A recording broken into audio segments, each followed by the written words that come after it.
have seen a whole heck of a lot of band shows in my day, and I gotta say, it pains me. It pains me when groups do not know how to tune their drum line. Like, we got tenor drums tuned to concert toms, snare drums are sounding like rope drums. Oh, it's awful, guys. It's awful. But don't worry, I am here to help you with the EMCProductions Ultimate Marching Percussion Tuning Guide. So we're gonna go ahead and start out with the bass drums here, the tonal bass drums, and the biggest problem I see from groups that sound like crap with their drum tuning is that their drums are all tuned way too low. Yeah, I know that's kind of counterintuitive, saying a bass drum is too low, but it 100% can be tuned too low. And the way I tune my bass drums, so I usually start with the bottom one. This one's a 24-inch bass 5, and I also like to use this little gadget here. This is called the Tune Bot. So our bottom bass here should be a D.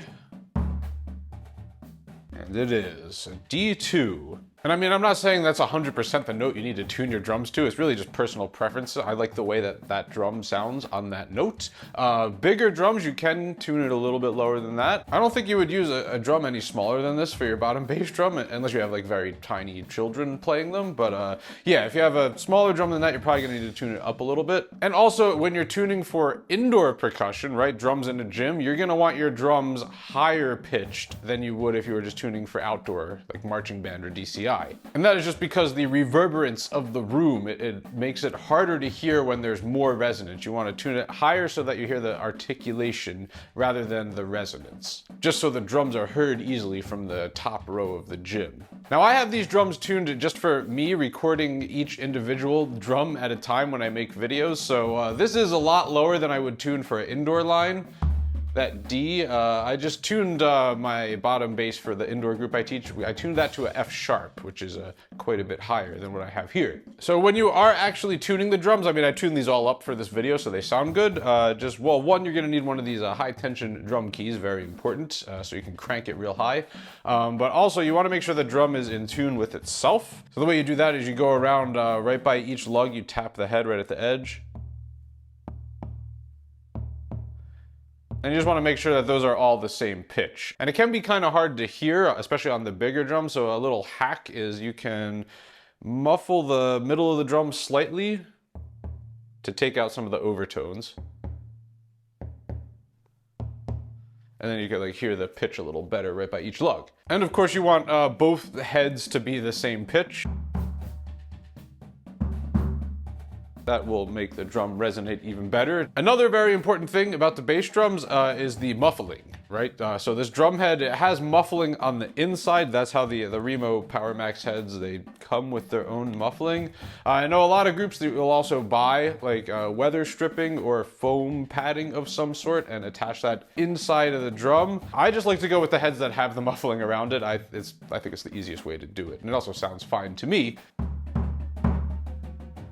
Wonderful. Yeah, if you don't have any muffling at all, then the drum is just gonna sound like a concert bass drum, like really, really ringy, and you will like barely hear the attacks. So okay, that's how I tune each drum individually, but it's a bass line, right? They're all a different pitch, so what pitches do you make them all? Well, first I'm gonna talk about just the bottom 3 drums, all right? Let's ignore these guys for now. So no matter if you have a bass line with just 3 people, 4 people, 5 people, 6 people, whatever, the best tuning that I find is to tune the bottom drums to a power chord. So those of you who don't know music theory, that is the root note will be your bottom drum, which this one is a D. The next drum is a perfect 5th up from that, which is an A. And then the third drum, that is a perfect 4th up from the second drum. That will also be an octave apart from the bottom drum and the third drum. So you have a root, the 5th, and the octave.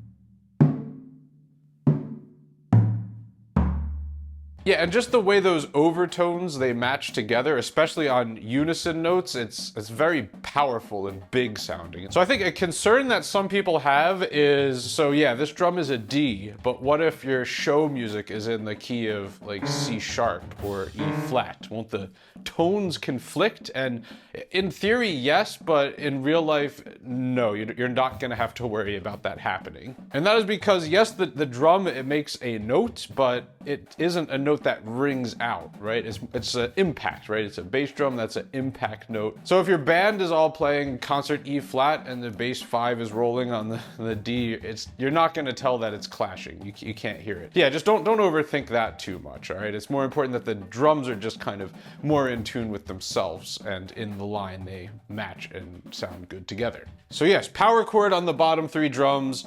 You could never go wrong with that. So now we can talk about the other drums. So bass 3, we have a D here, and I like to tune just a D major chord with these drums. So this one is a major 3rd above that, which is an F sharp. And then this drum is a perfect 5th from this drum. So we have major chord up and down. I think that sounds real pretty. I mean, it's really just personal taste what you want to do with the drums above the bottom 3. When I use 6 bass drums, I'll put the 6th bass drum major 2nd from this drum, or a major 6th from this drum. You can also crank it higher if you want, but I think that tuning is what I like. It works for me.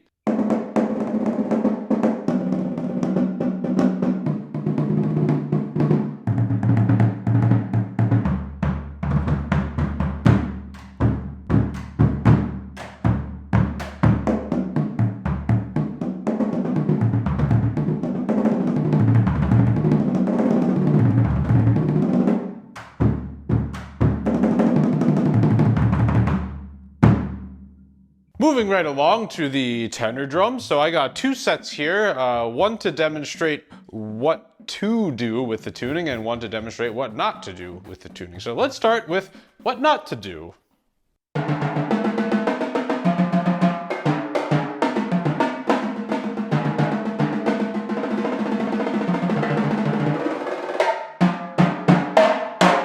So yeah, these are tuned very low and sound really tubby.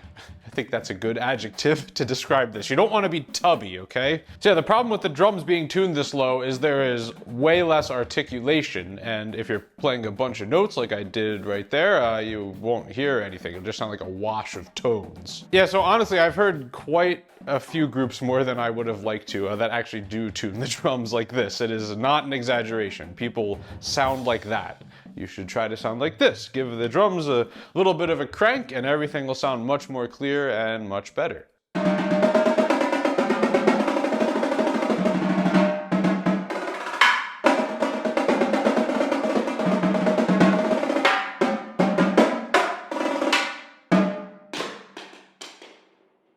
Yeah, so this is the tuning I like to go with. This is pretty high pitched. Honestly, if I was teaching like marching band or drum corps, I might tune down a little bit, but again, I'm just tuning to what I like for videos. According to the TuneBot, these are the notes that I tune the drums to. Feel free to use this as a reference. And honestly, I don't go as crazy with tuning the tenors, like the intervals, as I do with the bass drums. Like the bass drums, you really want that power chord at the bottom. It's very important. But the tenors is not as important to get this exact tuning that I like. As long as there is a good amount of space between each drum, I would say at least a major 2nd from one drum to the next one, and they're nice and high cranked. It doesn't need to be perfect with the intervals, just tune them high.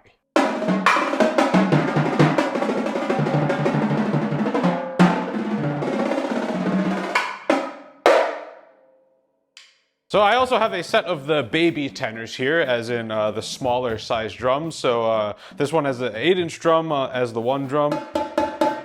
And then I got 10, 12, 13, and this one's 6 on both sets. So if your school has this size set of drums, well, my first recommendation is to buy the bigger set of drums because they're always going to sound better. But if that's not an option, then on this set of tenors, you have to tune them even higher than the bigger set of drums. And that is because with the smaller drum size, you really got to crank this drum, the one drum. Because if you tune these too low, then it's like 10 times worse than with the bigger drums, because they just sound like super floppy and tubby. That's the word. Extra tubby. Mega tubby. So these are the notes I got these drums tuned to. I highly recommend you do something kind of similar.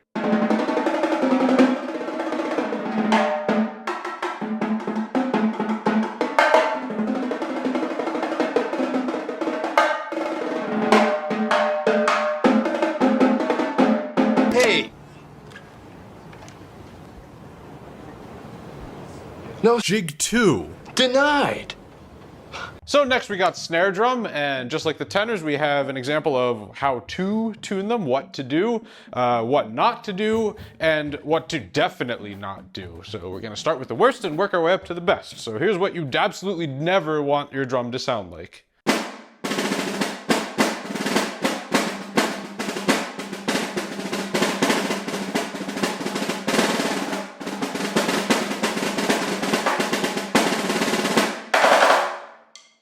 Now I get a lot of video comments, people asking like, why do people tune the snares so high up? It just sounds like a table. Like they want that, you know, really beefy resonant snare sound, kind of like how this drum is tuned.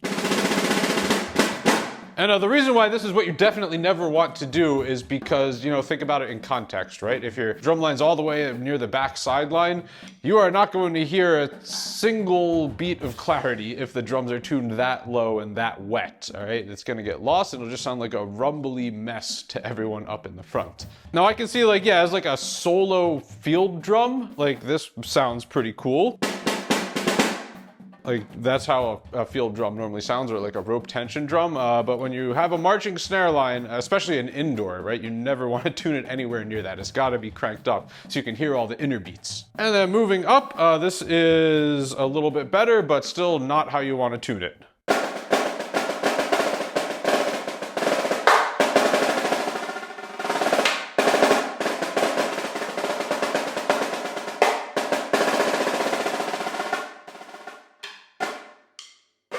Now there are a lot of schools I've seen that tune like somewhere near this one, and it's not it, all right? You gotta get that thing up higher, right? Because similar to what I was just saying, you're not gonna hear the clarity of all of the strokes, all the inner beats, as well as you would if you tuned it higher. So let's move on to what I think you should tune your drum to.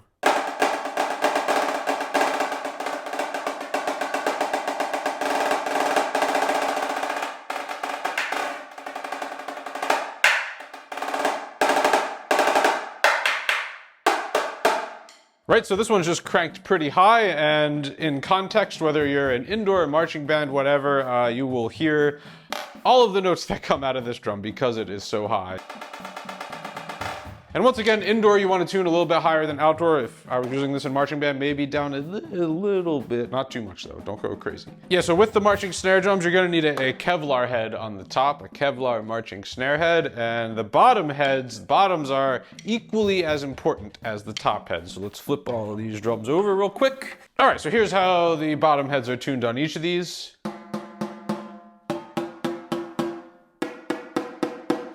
Right, so on the what not to examples, these are obviously much lower than where I like, and that is because, yes, you do need to crank the bottom head quite a bit, although don't go nuts right away, all right? You don't want to just crank the crap out of the drum when you put a brand new head on, all right? It's got to kind of settle in and take like a couple of rehearsals at least before you get it up to where you want it.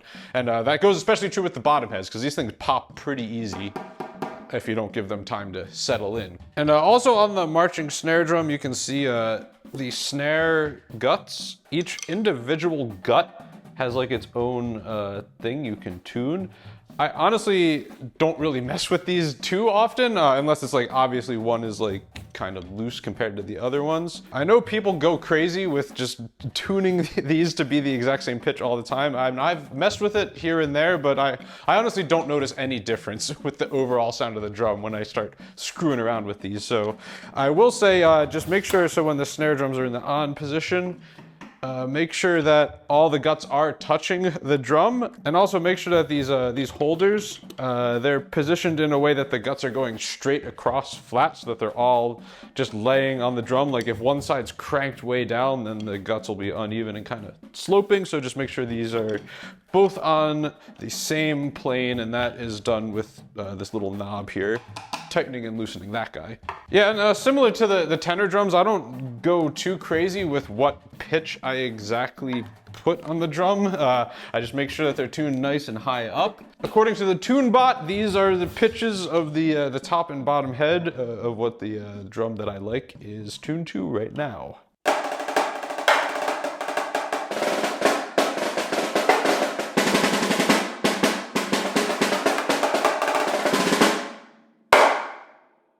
Oh, and you didn't think I would leave out the flub drum, did you? Oh, Steven Sassafras would be so disappointed if I didn't talk about flub drum tuning. Oh my goodness! For those of you who don't know what the heck this even is, a flub drum is basically like a training instrument. Like if you have too many kids trying out and joining the drumline, then yeah, you can put the weaker kids on this thing, and it's a drum that's like kind of tuned in a way that you can't really hear it in the mix of the rest of the drumline. So yeah, those kids will get the experience of playing and carrying a drum without, you know, actually contributing too much musically to the ensemble. I have like 1,000 freaking videos about flub drums. You can watch them if you feel like it to hear my true opinions of this drum, but that's not what we're here to talk about. I'm here to talk about how I tune this good old flub drum. So this is actually a multi-flub drum, right? We got 2 of these guys. So the main drum, this is a 14-inch tenor drum. So it's basically tuned like kind of similar to where like a middle tom-tom would be on a drum set. I also have this strip of muffling going across the drum. That's to tune it out a little bit so it doesn't interfere with the sounds of the rest of the drum line.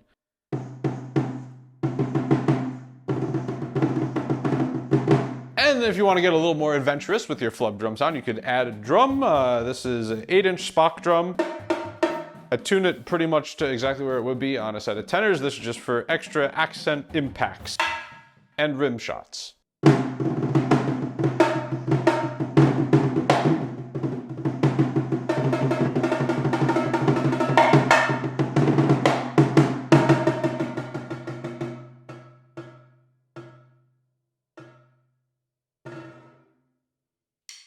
Compose a comment and let me know what tuning your drumline uses. You can also click on this video right here for more drumline content, and have a good morning.